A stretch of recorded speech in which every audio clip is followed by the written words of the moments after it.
Okay, it is time for the big one, the single most commonly asked question within the Inuyasha community. And that is, what happened to all of the demons?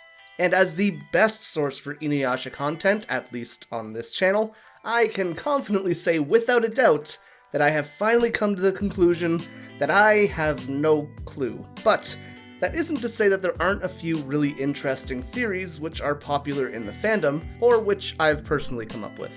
So today I'm going to be talking about a couple of my favorite theories, and giving them sophisticated titles such as the Pew Pew theory, the Bang Bang theory, the Progress theory, and the Wish theory. So be sure to let me know which of these you think is correct in the comments, or if you think something else was the cause. Speaking of the comment section, I should probably go over all the YouTube stuff and get that out of the way, so if you enjoy this content and would like to see more discussions and theories in the future, remember to leave a like, and if you haven't, be sure to subscribe and click the bell so you'll know when all of my content comes out in the future. I've also been working on an Inuyasha in 1 minute series that I've been putting up daily, and honestly, I'm having a lot of fun with it. Basically, I've picked up a lot of extra editing work, and I can't guarantee a full video like this every single day, but with that series, I can at least ensure that something fun will be out on the channel every single day regardless of my schedule. Finally, one last thing before we get into the actual video, some of you might know that I recently got a copyright strike,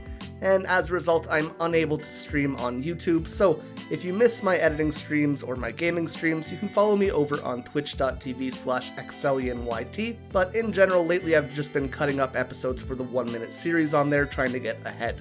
Which basically means that we're just chilling and watching Inuyasha together. But with all that stuff out of the way, we can finally talk about what I think happened to all the demons. So the first two theories have been pretty popular in the community for a while, and I'm sure you've heard them before. The third theory is my own way of melding those two into a more coherent and effective theory. And the final theory is one that I made a video on a long time ago, but I'm going to be modernizing it to take into account more of what we know after Yashahime's first season. So the first theory I wanted to talk about is probably the most common, and while I do think that it might tangentially be related to the other theories, I don't think that on its own it holds up very well. This is the Pew Pew theory, which just means guns.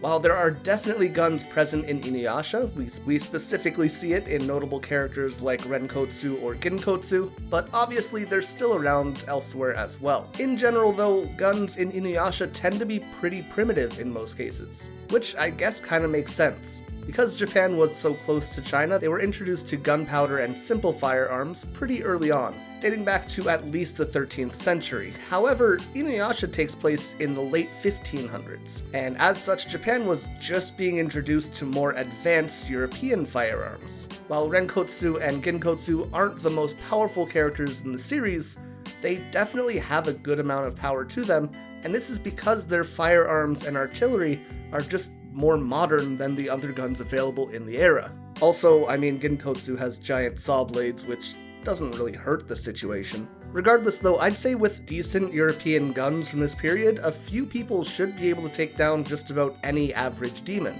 Probably not anything crazy, but as technology behind these weapons became more readily available and progressed more, the balance of power would inevitably start shifting more and more away from the demons and into the hands of humanity. I'd assume it would be a pretty long time until weapons would be sophisticated or powerful enough to deal with Kirinmaru or Sesshomaru, or even anything with a half-decent healing ability like Naraku, for example. However, this inevitably would happen.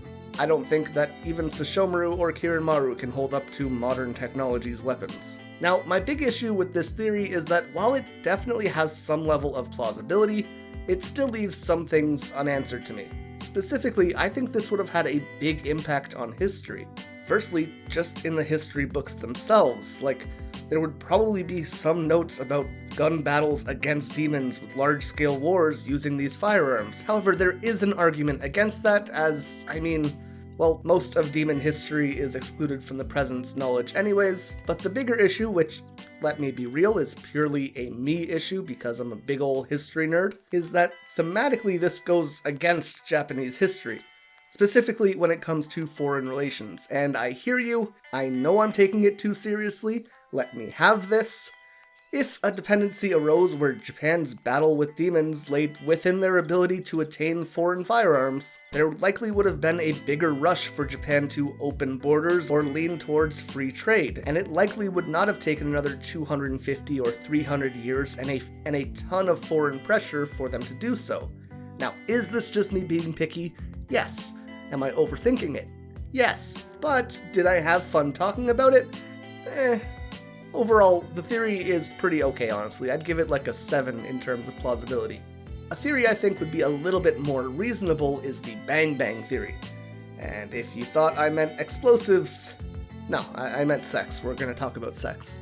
More specifically, the developing trend for more sophisticated demons to take human forms and do the old rumpy-pumpy with humans. Yes, they tend to still have their own true forms, but they choose to appear as humans in most cases for some reason, and these tend to be more powerful demons in general. Toga, Sesshomaru, Sesshomaru's mother, Shiori's dad, Jinenji's dad, Yura, Koga, Kagura, Shippo, I guess, and most moth demons, and like way too many others to even count. These tend to be stronger demons with more ability to comprehend and think about the world around them than just those random demons you might find traveling around the world or just in Naraku's hordes. As a rule of thumb, the more human that a demon appears, the more powerful, or at least more sentient, they tend to be. On a really small-scale example, we might look at the Thunder Brothers, with Hiten being the more human, more rational, more well-put-together, and stronger of the two brothers, while Monten was more stereotypically demonic, and as such, he was the weaker brother.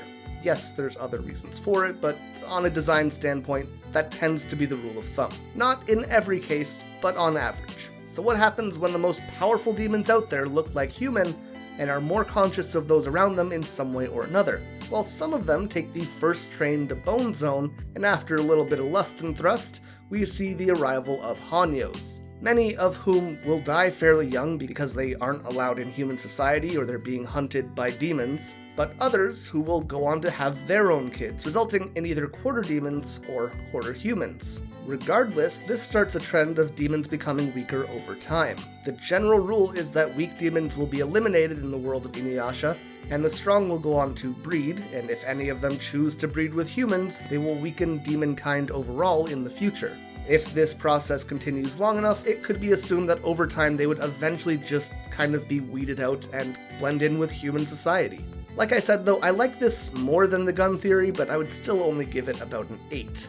However, I do think that when combined, they're a much stronger argument in general, the weaker demons being taken care of with guns, and the stronger demons eventually just kind of breeding out. Next up, we have my personal theory. This is kind of being used in tandem with the last two. I don't think that there's any one thing that really eliminated the demons, at least if it was a natural occurrence. However, when all these factors are combined, it probably would lead to the end of demonkind. In episode 26 of Inuyasha, Sango begins telling us about the origins of the Shikon Jewel, and she starts by explaining that the region was plagued by disease and war.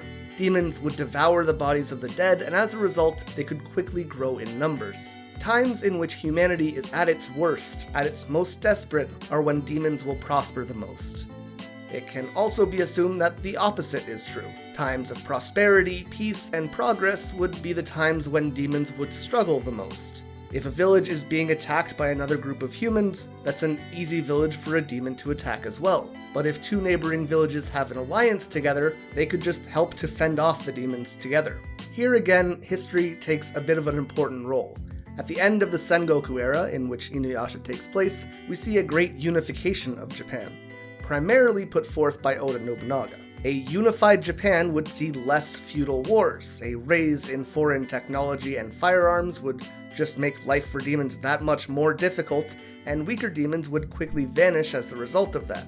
This admittedly doesn't add too much to the original theories, but I do think this is a piece that many people don't quite talk about when considering the first 2 points in general, and where tying them together just paints a more complete picture. I think in combination, I'd give these theories a score of like 9 out of 10, but this does leave one big issue. That being that while demons like Toga and Sesshomaru would breed out, Sesshomaru is still very much alive himself, so what happens to characters like him, his mother, and all other Dai yokai like them? I could be talked into believing that Sesshomaru will eventually sacrifice himself for his kids or his wife as a kind of final act of character redemption, something similar to Vegeta in Dragon Ball Z, but there's still too many other big demons that idea doesn't apply to. And this leads us to my theory from very early on in Yashahime, when the girls were first being told about Kirinmaru's degenerate age. And it was based around the idea that the rainbow pearls will either grant wishes when gathered, or, in a less likely path for the story, recreate the Shikon jewel, which again would grant a wish. My belief then and now is that a wish will be made to seal demons away in another realm, similar to the one Kurtoga's tomb. I'm pretty sure Towa would be the one who would likely make this wish. However, other characters like Kirinmaru himself, Sesshomaru, or even Riku could make this wish. But my big problem with it early on was that it didn't explain her teacher in the modern age. However, if that teacher was not Kirinmaru himself, but instead was someone like Riku, who was a puppet brought to life with Kirinmaru's demonic energy, then he himself would technically not be a demon and thus could be excluded from that wish. Which is why he would still be alive now, and why the teacher doesn't have the marks on his face that Kirinmaru has.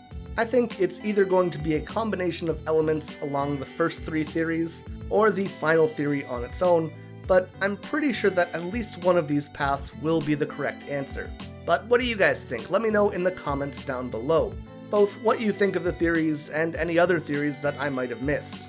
If you did enjoy this, be sure to leave a like and subscribe for more content in the future, and you can also consider supporting me over on Patreon. But on that note, a big thank you goes out to our current patrons with our Dai Yokai, Bloodwolf Mon, Iffy Babes, Ikerochu, and Jacob Wiley, our Yokai Amelia Hellman, NL Cruz, Janice Not Janice, Joker Rose, and Lucifina Akuma, and our Hanyo Anthony Hogan, Brittany K, Kiwi Dog, Love the Kiwi, Michael Grayco, Mochi Num Num, Morgan E. Wolf, Nega Kitty, Randy Mosiman, Samantha Olsen, Savage Camel, Simon Electric, Suki Neko, and Ziv. Thank you guys so much for watching, and until next time, remember to stay excellent.